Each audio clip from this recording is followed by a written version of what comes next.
बायको, वांग्याचं भरीत कसं करायचं? खूप सोपं आहे. पहिल्यांदा वांगे स्वच्छ धुवून पुसून असे गॅसवर भाजून घ्यायचे. ओके. आपले वांगे भाजत आहेत तोपर्यंत आपण 2 मीडियम साईजचे कांदे बारीक चिरून. आपले वांगे छान भाजून झालेले आहेत. आता ते आपण साईडला काढून ठेवू थंड होण्यासाठी. आता कोथिंबीर बारीक चिरून घेऊ. आता या वांग्याची साल आपण काढून घेऊ.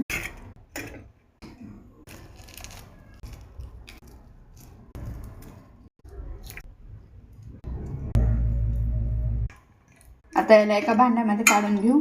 यामध्ये बारीक चिरलेला कांदा, कोथिंबीर टाकायची. आपण आता फोडणीसाठी तेल गरम करून घेऊ.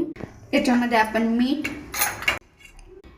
मीठ आपल्या आवडीप्रमाणे, तिखट, शेंगदाण्याचं कूट टाकून घेऊ. आपलं तेल तापलेलं आहे. आपण याच्यामध्ये थोडीशी मोहरी, ते भरताला टाकायची.